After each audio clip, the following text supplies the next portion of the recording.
Hello friends, ND coaching के आज इस नए सेशन में आपका हार्दिक स्वागत करता हूं। UP top 500 most important PYQ को हम लोग पढ़ रहे हैं। इसी सीरीज का एपिसोड नंबर आपका 10 होगा। 150 सवालों तक अभी तक हम लोगों ने पढ़ लिया है। ये टोटल 25 सवाल इसमें देखेंगे, 151 से लेकर के 175 तक। तो चलिए सेशन को शुरू करते हैं। पहला सवाल है, यानी कि 151वां नंबर है। उत्तर प्रदेश के 28 जिलों से होकर कौन सी नदी बहती है? इसकी चर्चा हम लोगों ने इसके पहले जो वीडियो अपलोड किया उसमें हमने कर दिया है। तो अगर आप देखे होंगे तो आप ये बता ले जाएंगे कौन सी नदी है। ऑप्शन आपका है कोसी, गंगा, चंबल, यमुना, उपयुक्त में से कोई नहीं। तो ऑप्शन को आप देख कर बताइए कौन सा ऑप्शन इसमें से सही होना चाहिए। तो चलिए हम लोग देखते हैं। इसमें से जो है ऑप्शन आपका बी सही होगा, गंगा नदी उत्तर प्रदेश के 28 जिलों से होकर बहती है, बिजनौर से प्रवेश करती है उत्तर प्रदेश में। बिजनौर के बाद ये जो अंतिम जिला है यूपी का वो है बलिया। बलिया जिले से होते हुए आगे बिहार में चली जाती है और बिहार में इसमें कई नदियां मिलती हैं। जैसे इधर आती है सोन नदी, दक्षिण से आएगी, और इधर उत्तर से आएगी गंडक नदी। और बलिया के आगे ही छपरा में एक और उत्तर प्रदेश की नदी है, वो है घाघरा, जिसको अब सरयू के नाम से जाना जाता है। ये भी आकर इसी नदी में मिल जाती है। यानी कौन सी नदी है? गंगा नदी है। 28 जिलों से बहती है, बिजनौर से प्रवेश करती है और एग्जिट कहाँ से करती है? बलिया से है। जो सबसे जिला एक पूछा जाता है कि सर्वाधिक क्षेत्रफल या सबसे लंबी जो नदी है गंगा नदी किस जिले में प्रवाहित होती है? तो आपका बदायूं। इसकी सबसे अधिक लंबाई 28 जिलों में से बदायूं में है। तो आप इसको ध्यान में रखिएगा। अगला सवाल देखते हैं। निम्न युग्म में से कौन सा युग्म शहर नदी सही सुमेलित नहीं है? यानी कि एक तरफ शहर दिया है और दूसरी तरफ नदी दिया है, कौन सा सही सुमेलित नहीं है आपको बताना है। सुल्तानपुर शहर गोमती नदी के तट पर, गोरखपुर राप्ती नदी के तट पर, मथुरा बेतवा नदी के तट पर, कानपुर गंगा नदी के तट पर। आप बताइए कौन सा सही सुमेलित नहीं है। तो यहाँ पर देखिए, सुल्तानपुर गोमती नदी के तट पर यह बिल्कुल सही है। गोरखपुर राप्ती नदी के तट पर यह भी बिल्कुल सही है। मथुरा बेतवा नदी के तट पर यह गलत है। मथुरा किस नदी के तट पर है? तो मथुरा है आपका यमुना नदी के तट पर। यमुना नदी के तट पर मथुरा और आगरा दोनों शहर स्थित है। बेतवा की बात कर लें तो हमीरपुर जिला, हमीरपुर अगर ऑप्शन में यहाँ पर होता मथुरा की जगह तो ये सही हो सकता था। कानपुर गंगा नदी के तट पर स्थित है। गोमती नदी के तट पर और भी कई शहर हैं, जैसे आपका लखनऊ, जौनपुर। ये दो प्रमुख शहर, सुल्तानपुर देही दिया है इसमें। ये दोनों भी प्रमुख नदी हैं। गोमती नदी आगे जाकर गाजीपुर में जलालपुर के पास गंगा में मिल जाती है। राप्ती को गोरखपुर का सूप भी कहा जाता है। राप्ती नदी घाघरा में मिल जाती है और बेतवा जो है यमुना में मिलती है। गंगा तो सबसे बड़ी नदी है ही, सारी नदियां गंगा में मिलती हैं अंततः जाकर।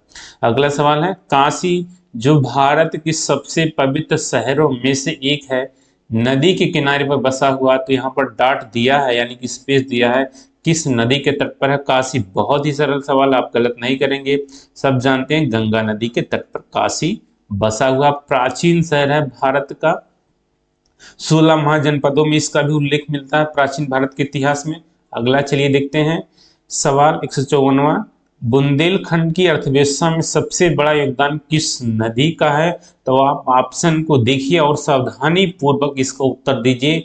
ऑप्शन आपका सिंध है, बी बेतवा है, सी यमुना है और डी नर्मदा है। तो कौन सी नदी का बुंदेलखंड में सबसे बड़ा योगदान है? बुंदेलखंड की आर्थिक प्रणाली में, यानी कि अर्थव्यवस्था में। तो सबसे पहले आप सिंध निकाल लीजिए और नर्मदा निकाल लीजिए, क्योंकि ये दोनों ही नदियां बुंदेलखंड क्षेत्र से प्रवाहित नहीं होती है। दो नदी बचती है आपकी, बेतवा और यमुना नदी। तो आप बताइए इसमें से कौन सा सही होना चाहिए। बहुत से लोग क्या करेंगे, यहाँ पर यमुना को लगाएंगे, क्योंकि यमुना बड़ी नदी है बुंदेलखंड से भी होकर बहती है, लेकिन यमुना का योगदान उतना नहीं है। सबसे अधिक जो योगदान है बेतवा का है। जो बुंदेलखंड की कृषि है ना, वहाँ की 50% क्षेत्रफल पर सिंचाई बेतवा नदी के जल के द्वारा किया जाता है। फिर बचता है 25% फिर केन नदी के जल का प्रयोग किया जाता है यहाँ के सिंचाई में। तो सबसे महत्वपूर्ण कौन सा हो गया? बेतवा नदी। एक यहाँ पर देख लीजिए आप, छोटा सा चित्र इस तरीके से ग्राफ देख लीजिए। ये यमुना नदी हो गई, जो कि दिल्ली से आगे चलकर यहाँ पर इलाहाबाद में एक गंगा से मिल जाती है, इधर आती है गंगा नदी। अब यमुना में 3 बड़ी नदियां आती हैं दक्षिण से। एक है चंबल नदी, चंबल राजस्थान मध्य प्रदेश से आती है, और ये इटावा के पास मिल जाती है यमुना में। इसी तरीके से बेतवा नदी आती है, बेतवा भी मिल जाती है किसमें? आपके यमुना में। यह मिलती है हमीरपुर में, हमीरपुर में यह बेतवा से मिलती है यमुना, यानी सॉरी आप कह सकते हैं बेतवा नदी यमुना से मिलती है। और इसके बाद केन नदी एक और दक्षिण से आती है, केन नदी, चंबल बेतवा केन नदी।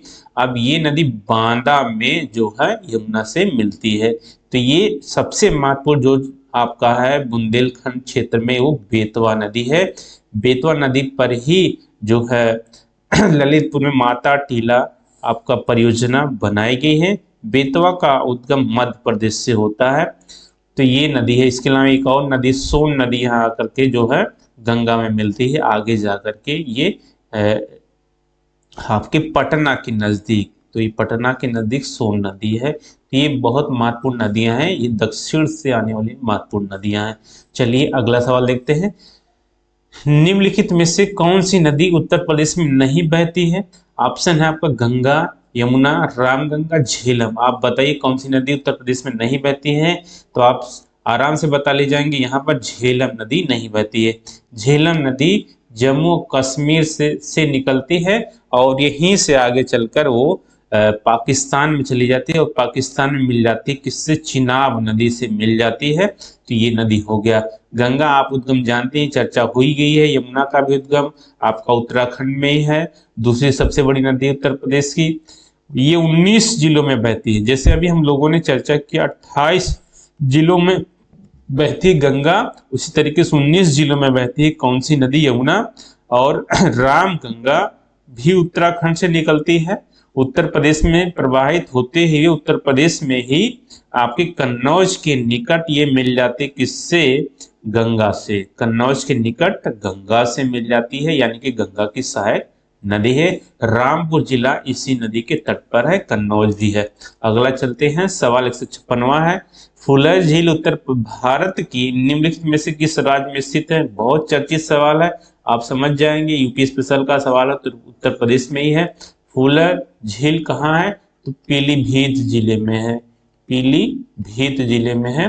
और यहीं से नदी निकलती, कौन सी? गोमती नदी यहीं से निकलती है, और आगे जाकर लखनऊ, लखनऊ के बाद सुल्तानपुर, जौनपुर होते हुए गाजीपुर में गंगा से मिल जाती है। अगला सवाल है, सुरहा ताल एक है झील, किस प्रकार का झील है? कृत्रिम झील है, चाप झील है, विवर्तनिक झील और जलोढ़ी झील है। सुरहा ताल झील है एक गोखुर झील है, और इसका जो निर्माण हुआ है वो गंगा नदी के द्वारा हुआ है। इस तरीके से यहाँ पर आपका ऑप्शन बी सही होगा, चाप झील है। चाप के आकार का है, गोखुर के आकार का है, इसलिए इसको चाप और गोखुर दोनों कहा जा सकता है। 158वां सवाल आपका, सारनाथ जो कि अशोक स्तंभ के लिए प्रसिद्ध है, वाराणसी से 10 किलोमीटर उत्तर पूर्व में किन नदियों के संगम के पास स्थित है? तो आपको ये बताना है कि सारनाथ में कौन सी 2 नदियों का संगम है? तो चंबल बेतवा, गंगा और सोन, गंगा और वरुणा, यमुना और काली। अगर इस सीरीज का आपने वीडियो देखा होगा तो आप इस सवाल को इजीली सही कर ले जाएंगे, इसमें कोई परेशानी नहीं है। तो चंबल बेतवा तो यहाँ बनारस में है ही नहीं, गंगा है लेकिन सोन नदी नहीं है। गंगा और वरुणा, यही आपका ऑप्शन सी सही होगा। वरुणा के बारे में बताइए आप, वरुणा नदी का उद्गम स्थल कहाँ पर है? अभी हम लोगों ने कुछ पिछले वाले वीडियो में इसकी चर्चा की है। तो गंगा और वरुणा यही दो नदियां हैं, सारनाथ में जाकर मिलती है और वहीं पर जो है ये आपका अशोक स्तंभ स्थित है जो कि प्रसिद्ध है। ये सारनाथ जो है ना वो गंगा के उस पार है और इस पार वाराणसी है। तो ये हो गया सारनाथ से संबंधित और भी बहुत महत्वपूर्ण फैक्ट पूछे जाते हैं, जैसे सारनाथ में अशोक स्तंभ तो एक हो ही गया, इसी के अलावा एक धामेक स्तूप भी है। धामेक स्तूप का निर्माण गुप्त कालीन शासकों के द्वारा किया गया था, ये भी यहीं पर अवस्थित है। इसके अलावा सारनाथ में गौतम बुद्ध ने उपदेश भी दिया था। उनको सबसे पहला उपदेश कहाँ दिया था? सारनाथ में दिया था। अब बताइए, जब गौतम बुद्ध ने उपदेश दिया था तो उसको क्या कहा गया है? बौद्ध धर्म में। बौद्ध धर्म में क्या कहा गया है?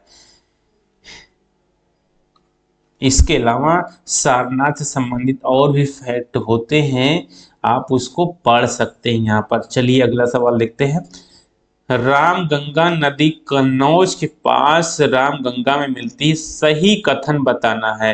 रामगंगा नदी कन्नौज के पास रामगंगा में मिलती है, अभी हम लोगों ने चर्चा की है 2 प्रश्न पहले, तो ये बिल्कुल सही है। रामगंगा नदी उत्तराखंड से निकलती है और आपके उत्तर प्रदेश में कन्नौज के पास गंगा से मिल जाती है। यहाँ पर देख लीजिए गलत है, यहाँ पर राम नहीं होना चाहिए, गंगा में मिलती है।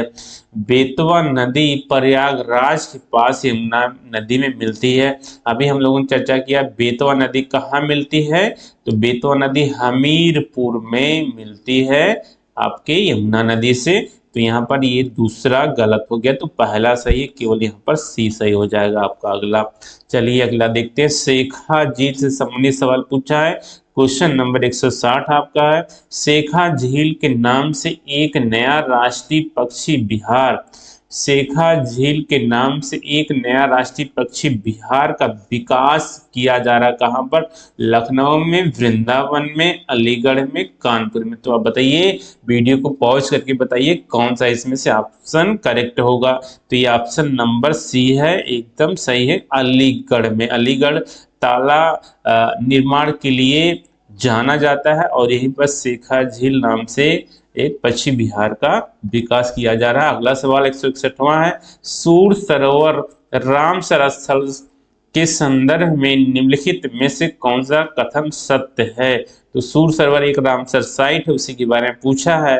2 कथन है, आपको बताना है कौन सा सही कौन सा नहीं है। यह उत्तर प्रदेश की लखीमपुर जिले में स्थित है, यह एक मानव निर्मित झील है। तो बताइए आप कौन सा इसमें से सही होगा। तो ये लखीमपुर खीरी जिले में है कि नहीं है? अभी हम लोगों ने देखा था सूर सरोवर लखीमपुर खीरी जिले में नहीं है, यह है आगरा जिले में, आगरा जिले में है। और इसको एक नाम से और जाना जाता है, कीठम झील, कीठम झील भी इसको कहा जाता है। मीठे पानी की झील है, यह एक मानव निर्मित झील है। तो यहाँ पर दूसरा वाला सही है, पहला गलत हो जाएगा। तो केवल 2 ऑप्शन नंबर बी में है आपका। अगला सवाल देखते हैं। गंगा नदी उत्तर प्रदेश में किस जनपद में प्रवेश करती है? बिजनौर में। और निकलती कहाँ से उत्तर प्रदेश से? बिहार में प्रवेश करती है। तो ऑप्शन आपका अगर आएगा बलिया आप लगा देंगे। अगला सवाल है, निम्नलिखित में से कौन सा रामसर स्थल उत्तर प्रदेश में स्थित नहीं है? तो उत्तर प्रदेश में टोटल रामसर स्थल है 10, ठीक है। और रामसर स्थल के लिहाज से दूसरा सबसे बड़ा राज्य है। 16 सर्वाधिक रामसर साइट्स भारत में कहाँ पर है? तो ये तमिलनाडु में है। सबसे अधिक रामसर साइट वाला राज्य आपका तमिलनाडु है। टोटल 82 रामसर साइट घोषित किए जा चुके हैं भारत में अभी तक। तो उत्तर प्रदेश में कितने हैं? 10 हैं। ये सेकेंड नंबर पर आपका राज्य है। सूर सरोवर रामसर स्थल किस में स्थित है? तो यहाँ पर आप बताइए आपका रामसर स्थल कौन सा स्थित नहीं है उत्तर प्रदेश में, ये आपको बताना है। सूर सरोवर है कि नहीं है, राम समस्तपुर पक्षी अभ्यारण्य है कि नहीं है, सरसई नावर झील, सुरिनसर मानसर झील, इसमें बताइए कौन सा उत्तर प्रदेश में नहीं है। सूर सरोवर तो है, बिल्कुल है, समस्तपुर भी है, यही आपका डी ऑप्शन नहीं सही है। यह कहां पर है? तो यह हरियाणा नहीं, यह जम्मू एंड कश्मीर में है सुनसन मानसर झील, और इनको जुड़वा झील भी कहा जाता है। ये दोनों एक ही साथ लगभग झीलें हैं, इसलिए इनको जुड़वा झील कहा जाता है। सूर सरोवर की बात कर लें तो यह आगरा जनपद में है। इसका एक नाम कीठम झील भी है। समस्त पक्षी अभ्यारण्य यह रायबरेली में है। इसी तरीके से सरसई नावा झील आपका इटावा जनपद में है। अब सुरसर मानसर की बात हो गई। अगला सवाल चलिए, निम्नलिखित में से कौन सी नदी उत्तर प्रदेश राज्य से प्रवाहित नहीं होती है? आप बहुत सावधानी पूर्वक इस सवाल को बताइए। सोन नदी, हिंडन नदी, गंडक नदी, शारदा नदी। तो इसमें से कौन सी नदी उत्तर प्रदेश राज्य से प्रवाहित नहीं होती है? तो आपको बताना है, ऑप्शन देखकर चारों बताइए कौन सा इसमें सही नहीं है। सोन नदी बिल्कुल प्रवाहित होती उत्तर प्रदेश में, यह दो जिलों में, एक तो आपका सोनभद्र है और दूसरा है आपका मिर्जापुर। ये दो जिलों में प्रवाहित होती है। उसके बाद आगे जाकर यह नदी बिहार में पटना के नजदीक गंगा में मिल जाती है। इसको अगर देखेंगे तो दक्षिण की ओर से आती है नदी। अब कहाँ से आती है? एक अमरकंटक पठार और पर्वत भी है, यहाँ पर आती है एमपी से। अमरकंटक से 3 नदियां निकलती, एक पूरब की ओर नदी निकलती महानदी, जो कि उड़ीसा की सबसे बड़ी नदी है। पश्चिम की ओर निकलती है नर्मदा नदी, और उत्तर की ओर जो निकलती है वो कौन सी नदी है? सोन नदी। तो यहाँ पर 2 जिलों से बहते हुए बिहार में यहाँ गंगा से मिल जाती है पटना के पहले। तो ये हो गया सोन नदी। इसी नदी के नाम पर ही सोनभद्र जिला पड़ा हुआ है। हिंडन नदी, तो ये बिल्कुल प्रवाहित होती है, आप जानते होंगे कि गाजियाबाद जो जिला है हिंडन नदी के तट पर ही स्थित है। तो ये भी सही हो गया आपका। हिंडन नदी कहाँ से निकलती है? सहारनपुर से निकलती है, फिर आगे जाकर के मुजफ्फरनगर और बागपत होते शामिल होते हुए ये गाजियाबाद और नोएडा में जाकर ये मिल जाती है। किससे? यमुना से मिल जाती है। गंडक नदी और शारदा नदी, चलिए इन दोनों में कंफ्यूजन हो सकता है। शारदा की भी बात कर लेते हैं। शारदा नदी भी जो है उत्तर प्रदेश में बहती, इसको एक और नाम से जाना जाता काली नदी। काली नदी, और यह जो बाराबंकी में घाघरा से मिलती है। घाघरा से कहाँ पर स्थल कौन सा है? तो ये बाराबंकी है। अगर सवाल पूछे तो आप कभी बताइएगा। गंडक नदी के बारे में यहाँ पर कंफ्यूजन है, तो ये 3 तो नहीं है, गंडक को आप लगा देंगे तो ये बच रहा गंडक नदी।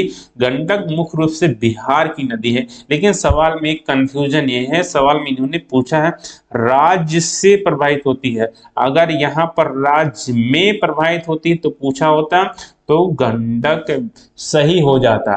राज्य से, जैसे अगर आप देखेंगे उत्तर प्रदेश का, अगर ये मैप है, मान लेते ये मैप है, तो यहाँ से 2 जिले हैं उत्तर प्रदेश के। उत्तर प्रदेश के 2 जिले हैं, एक तो कुशीनगर है। कुशीनगर, चलिए यहाँ थोड़ा सा बड़ा करके देखते हैं। एक इधर महाराजगंज है, महाराजगंज, और फिर इधर है कुशीनगर।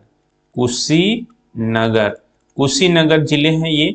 2 जिलों की सीमा, और इधर बिहार है। पूरब में बिहार उत्तर प्रदेश में, और उत्तर पश्चिम में पूरब है। पश्चिम में आपका है उत्तर प्रदेश, और पूरब में बिहार है। इन इसी बॉर्डर से प्रवाहित होती है नदी गंडक नदी, और आगे जाकर पूर्व से बिहार में आ जाती है, और ये छपरा के नजदीक ही प्रवेश कर जाती है गंगा में। तो इस तरीके से उत्तर प्रदेश को टच तो करती है, लेकिन उत्तर प्रदेश में प्रवाहित नहीं होती है। तो इन्होंने क्या पूछ लिया है? उत्तर प्रदेश से प्रवाहित होती, प्रदेश से तो प्रवाहित हो ही रही है, प्रदेश में नहीं प्रवाहित हो रही है। तो यहाँ पर थोड़ा सा क्वेश्चन इन्होंने गलत पूछा है, प्रदेश राज्य में प्रवाहित पूछना चाहिए था इनको। हालांकि फिलहाल इसको आपको सी लगाना ही चाहिए, ये आयोग है, तो अगर सी मानेगा तो आप उसके ऊपर क्लेम नहीं कर सकते हैं। अगला सवाल देखते हैं, निम्नलिखित में से कौन सा एक सही सुमेलित नहीं है? सौज झील मैनपुरी, शेखा झील अलीगढ़, बखीरा झील संत कबीर नगर, सरसई झील इटावा। तो कौन सा सही सुमेलित नहीं है, आप बताइए। ऑप्शन को पॉज करिए, वीडियो को देखिए, अच्छे से बताइए आप देख करके एनालिसिस करके आप बताइए। तो यहाँ पर चारों के चारों जो है मैच कर रहे हैं, बिल्कुल सही मैच कर रहे हैं। इसमें से कोई भी ऑप्शन जो करेक्ट नहीं है। 100 झील ये मैनपुरी में है, शेखा झील पर चर्चा हुई गई, अलीगढ़ में स्थापित किया जा रहा। बखीरा झील पहले से संत कबीर नगर में स्थित है। सरसई नावर झील भी यह इटावा में है। और क्या है, यह भी एक जो है रामसर साइट्स भी है। तो यहाँ पर चारों के चारों सही हो रहे हैं। यहाँ पर पूछा कौन सा सुमेलित नहीं, कोई ऐसा ऑप्शन नहीं है जो मैच नहीं कर रहा हो। अगला सवाल देखते हैं, निम्नलिखित में से कौन सा सही सुमेलित नहीं है। तो यहाँ पर गंगा वाराणसी, गोमती सुल्तानपुर, कोसी गोरखपुर, सरयू अयोध्या। एक तरफ दिया है नदी और दूसरी तरफ दिया है शहर या जनपद दिया है। तो आप बताइए कौन सा नदी सुमेलित नहीं है। तो गंगा वाराणसी बिल्कुल सही है, सुमेलित है। गोमती सुल्तानपुर एकदम सही है। कोसी गोरखपुर या गलत है। कोसी की जगह पर यहाँ पर क्या होना चाहिए, राप्ती होना चाहिए। गोरखपुर जो शहर है वो राप्ती नदी के तट पर स्थित है। तो यहाँ पर यही पूछा कौन सा सुमेलित नहीं है, सरयू अयोध्या हो ही गया। अगला सवाल, देवदरी एवं राजदरी जल प्रपात निम्नलिखित में से किस स्थान पर स्थित है। मिर्जापुर, सोनभद्र, चंदौली, कासगंज। तो आप बताइए किस स्थान पर ये जलप्रपात है। जलप्रपात आप किन क्षेत्रों में हो सकते हैं, जहां पर पर्वत पठारी क्षेत्र हो सकते हैं वहीं पर हो सकते हैं। तो कासगंज नहीं होगा क्योंकि कासगंज में कोई पर्वत पठारी क्षेत्र नहीं है। चंदौली, मिर्जापुर, सोनभद्र हो सकते हैं। तो आप बताइए। हालांकि सोनभद्र में भी बहुत सारे जलप्रपात हैं, मिर्जापुर में भी है, चंदौली में भी है, तीनों जगह जलप्रपात है। हालांकि अच्छा खासा क्वेश्चन ये बनाया है। ऑप्शन यहाँ पर आपका जो सही है वो चंदौली है। चंदौली में ही ये जलप्रपात स्थित है। अगला सवाल, निम्नलिखित में से किस नदी का जल ग्रहण क्षेत्र सर्वाधिक है। यानी कि एरिया, जल वाला एरिया सबसे बड़ा है। तो यहाँ आपको बताना है महानंदा, सोन नदी, रामगंगा नदी, गंडक नदी। तो ये थोड़ा सवाल ट्रिकी है, थोड़ा टफ लग रहा है। आप बता सकते हैं, ऐसे इजीली नहीं बता सकते हैं। आपको बहुत डेप्थ नॉलेज होगा तभी आप इसको बता सकते हैं। ऐसे सवाल 2-4 सवाल हर एग्जाम में पूछे जाते हैं जो सही नहीं हो सकते हैं, उनके लिए बहुत अधिक पढ़ने की जरूरत होती है। तो ऐसे सवालों को आप छोड़ सकते हैं, इनके लिए बहुत अधिक पढ़ाई की जरूरत नहीं होती। अब कौन बता पाएगा, बताइए कि किस नदी का क्षेत्रफल कितना है। आप जब आपको पता होगा तभी आप ऐसा कर सकते हैं। इसमें सही उत्तर की ओर हम लोग चलते हैं। इसमें सही उत्तर जो आपका है वो है सोन नदी, बी है सोन नदी। बस आप यहाँ पे स्थिति जान लीजिए। सोन नदी उत्तर प्रदेश में बहती है। महानंदा नदी कहाँ बहती है, महानंदा नदी पश्चिम बंगाल से निकलती है। बंगाल के बाद बिहार, बिहार से निकलती है, फिर आगे जाकर के बंगाल से ही होकर यह मिल जाती है बांग्लादेश में गंगा से। बांग्लादेश में चली जाती है और मिल जाती है इधर फिर गंगा से। तो ये महानंदा नदी हो गया। सोन पर चर्चा, रामगंगा आप जानते हैं उत्तराखंड से निकलती है, फिर आगे जाकर करके कन्नौज में या गंगा से मिल जाती है। गंडक पर चर्चा हो ही गई अभी कि उत्तर प्रदेश और बिहार की सीमा को स्पर्श करते हुए ये आगे बिहार में पूर्व रूप से चली जाती है, गंगा में मिल जाती है। कौन से दो जनपद को टच करती है उत्तर प्रदेश की, तो एक है आपका महाराजगंज, एक है महाराजगंज और दूसरा है कुशीनगर। इन दो जनपदों की सीमा को टच करती है। अगला सवाल है, निम्नलिखित में से कौन सा युग्म सही सुमेलित नहीं है। सुमेलित नहीं बताना। बिठूर एक तरफ देख लीजिए, एक तरफ स्थान दिया है या शहर दिया है, दूसरी तरफ नदी दिया है। अब बताना कौन सा सुमेलित नहीं। बिठूर गंगा के तट पर है, गोरखपुर राप्ती के तट पर है, जौनपुर सई के तट पर है, कौशाम्बी यमुना के तट पर है। आपको कौन सा बताना सही सुमेलित नहीं है। तो यहाँ पर देख लीजिए, चलिए देखते हैं कौन सा सही होगा। बिठूर गंगा के तट पर स्थित है, यह बिल्कुल करेक्ट है। बिठूर जो है कानपुर में है, कानपुर शहर में है बिठूर। और देखिए आगे गोरखपुर राप्ती नदी के तट पर, यह भी बिल्कुल करेक्ट है। जौनपुर सई नदी के तट पर है कि नहीं है, अभी हमने चर्चा किया जौनपुर में सई नदी के तट पर नहीं है, यह गोमती के तट पर है, गोमती के तट पर। हालांकि अगर देखा जाए सई नदी जौनपुर से प्रवाहित होती है लेकिन शहर से प्रवाहित नहीं होती है, वो शहर से दूर प्रवाहित होकर आगे जाकर के जो है गोमती में मिल जाती है यह नदी। तो अगर पूछ ले एक शहर है जो कि पूछता है कभी कभार, प्रतापगढ़। प्रतापगढ़ जो शहर है ना वह सई नदी के तट पर है।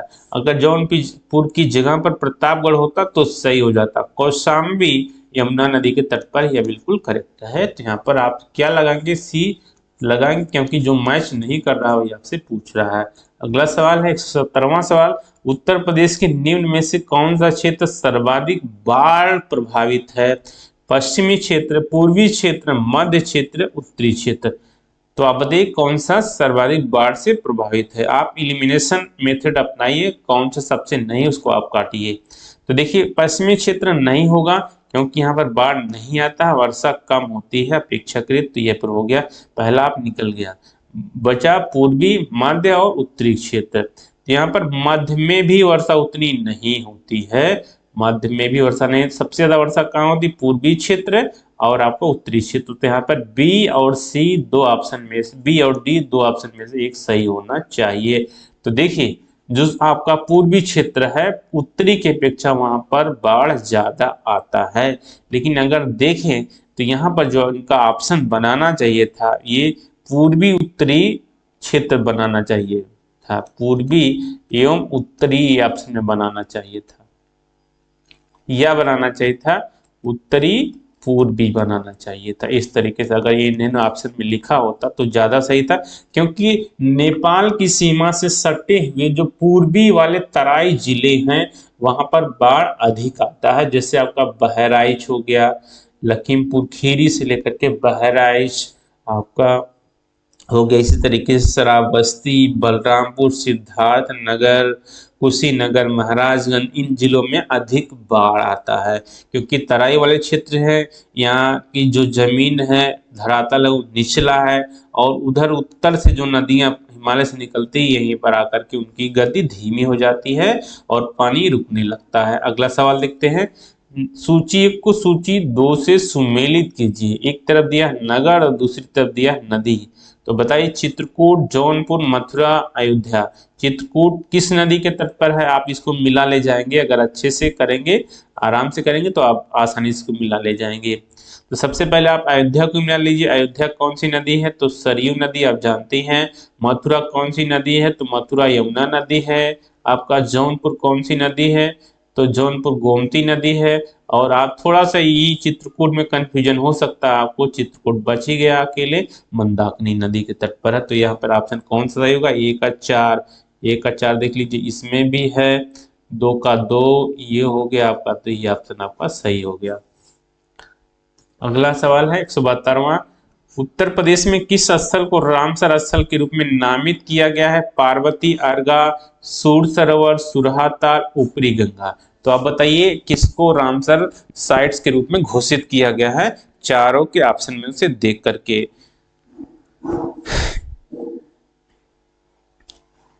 यहाँ पर चारों के चारों रामसर स्थल के रूप में घोषित किए गए हैं। आपका पार्वती, अर्गा, सूर सरोवर, सुरहाताल, ऊपरी गंगा, चारों है, इसमें से कोई ऑप्शन सही नहीं है, यानी कि सभी सही है। आप कह सकते जब सभी सही है तो आप कौन सा लगाएंगे? ये गलत है, इनको जो मूल्यांकन से बाहर करना चाहिए ऐसे प्रश्न को। पार्वती अर्गा कहाँ पर है? गोंडा में है, एक अभ्यारण्य है पश्चिम बिहार भी। सूर सरोवर कहाँ है? तो आगरा में है, इसको कीठम झील भी कहा जाता है। सुरहाताल ये बलिया में है। इसके अलावा इसका एक नाम और है, जयप्रकाश नारायण पक्षी अभ्यारण्य या अभ्यारण्य है। ऊपरी गंगा नदी ये भी रामसर साइट्स के रूप में घोषित किया जाता है। ये कहाँ है? ये बुलंदशहर जिले में है। अगर आप लोकेशन आपको याद रहेगा तो आप बहुत आसानी से कर ले जाएंगे। अगला है सवाल, लंगड़ा उत्तर प्रदेश में उगाए जाने वाले किस फल की प्रसिद्ध किस्म है? तो आप जानते हैं आम है। बहुत ही सरल सवाल इन्होंने पूछ लिया, आम है लंगड़ा। लंगड़ा एक प्रजाति है आम। आप यहाँ पर एक सवाल आप बताइए कि लंगड़ा जो कि एक आम की प्रजाति है किस शहर को जीआई टैग मिला हुआ है लंगड़ा के लिए? तो यहाँ पर आपका उत्तर है वाराणसी, वाराणसी। और वाराणसी के लिए एक और है बनारसी पान, बनारसी पान का भी जीआई टैग कहाँ मिला है? तो वाराणसी को मिला है। दोनों को जीआई टैग वाराणसी को मिला हुआ है। अगला सवाल है, उत्तर प्रदेश के संदर्भ में निम्नलिखित में से कौन सा या कौन से कथन सही है या है? देश में आलू का अग्रणी उत्पादक है, सही है कि नहीं सही है? एकदम सही है। आलू के अलावा दूध के उत्पादन में, आपके खाद्यान्न के उत्पादन में भी नंबर 1 पर है। बहुत सारी चीजों में नंबर 1 पर है। उत्तर प्रदेश पशुओं के मामले में भी नंबर 1 पर है। दूसरा सवाल है, दूसरा सेंटेंस है, भारत सरकार ने अलीगढ़ में अंतरराष्ट्रीय आलू केंद्र के दक्षिण एशियाई क्षेत्रीय केंद्र की स्थापना को मंजूरी दी है। तो यहाँ पर अलीगढ़ में क्या ऐसा किया गया है? तो आप बताइए कौन सा अलीगढ़ है या कोई और जिला हो सकता है। अगर अलीगढ़ है तो यहाँ पर दोनों कथन सही हो जाएंगे। अगर अलीगढ़ के अलावा कोई और जनपद है तो यहाँ पर केवल एक कथन सही होगा। तो यहाँ पर अलीगढ़ नहीं है, इसकी जगह पर आगरा होना चाहिए। आगरा में इन्होंने क्षेत्रीय केंद्र की स्थापना को मंजूरी दी है, क्योंकि आगरा ऐसे जनपद है ना जो आलू उत्पादन में प्रथम स्थान पर रहता है उत्तर प्रदेश में। तो यहाँ पर दूसरा कथन गलत हो जाएगा, पहला सही हो जाएगा। तो पहला किसमें है? आपका डी ऑप्शन में है, पहला सही है। अगला और लास्ट सवाल है इस वीडियो का, उत्तर प्रदेश में कौन सा कृषि जलवायु क्षेत्र परिवर्तन के प्रभावों, विशेषकर कृषि के प्रति सबसे अधिक संवेदनशील माना जाता है या है? तो आप बताइए। इसमें से अगर देखिए, इस सीरीज का वीडियो अगर आपने पहले देखा होगा तो आप जरूर सही कर ले जाएंगे इस सवाल को। मध्य मैदानी क्षेत्र, पूर्वी मैदानी क्षेत्र, बुंदेलखंड क्षेत्र, पश्चिमी मैदानी क्षेत्र। हमने एक सवाल आपको यहाँ पर डिस्कस किया हुआ था कि क्या कारण बुंदेलखंड में तापमान अधिक होता है, और ये भी बताया था कि वहां पर आर्थिक विकास सबसे कम हुआ है। उत्तर प्रदेश के अगर क्षेत्रों की बात कर लें, सबसे कम वहां पर आर्थिक विकास हुआ है। तो यहाँ पर एक कारण ये भी कि वहां पर जलवायु नियमित नहीं पाई जाती है और वर्षा नियमित नहीं होती है, वर्षा छिटपुट वर्षा होती है। तो यहाँ पर यही ऑप्शन आपका सही होगा। बुंदेलखंड में कई रीजन है, जैसे यहाँ पर वर्षा कम होती है, वर्षा कम व अनियमित होती है। और कृषि के लिए क्या होना चाहिए? अनियमित वर्षा नहीं, नियमित वर्षा होनी चाहिए। दूसरा रीजन, यहाँ पर उपजाऊ मिट्टी का अभाव है, पठार ज्यादा है, ठीक, कंकड़ ज्यादा है, इस तरीके से उपजाऊपन का अभाव है, तो भी यहाँ पर कृषि अच्छे से नहीं हो सकता है। तीसरा यहाँ पर है तापमान अपेक्षाकृत ज्यादा होता है। चौथा और एक महत्वपूर्ण आप यहाँ कह सकते हैं कि यहाँ सिंचाई सुविधाओं का अभाव है, सिंचाई सुविधाओं का अभाव है। अब सिंचाई सुविधाओं का अभाव क्यों हो सकता है? इसका भी एक प्राकृतिक कारण है। प्राकृतिक कारण यह है कि जो यहाँ पर जल के स्रोत, कुछ नदियां हैं जैसे चंबल बेतवा के नदी है ना, वो गहरे खड्ड का निर्माण करते हुए जाती हैं। उनका जो है बहाव क्षेत्र बहुत अधिक समतल एरिया में नहीं होता है, वो पर्वतीय पठारी क्षेत्रों से और खड्ड क्षेत्रों से होकर निकल जाती है नदियां। उनका बहाव क्षेत्र अधिक फैलाव वाला नहीं होता, जबकि कृषि के लिए अधिक फैलाव वाला बहाव क्षेत्र चाहिए। नदियों का जल अक्सर जो है ग्रीष्म काल में यहाँ पर सूख जाता है, जो भी एक समस्या हो सकता है। आप जानते ही हैं कि चंबल नदी एक गहरे खड्ड निर्माण के लिए जानी जाती है। तो इस तरीके से यहाँ पर बुंदेलखंड हो जाएगा, सी ऑप्शन सही। दोस्तों, वीडियो को पूरा देखने के लिए आपका बहुत बहुत धन्यवाद। अब नेक्स्ट एपिसोड में हम लोग क्वेश्चन नंबर 176 से 200 तक पढ़ेंगे। अगले वीडियो में फिर से उपस्थित होते हैं, तब तक के लिए जय हिंद।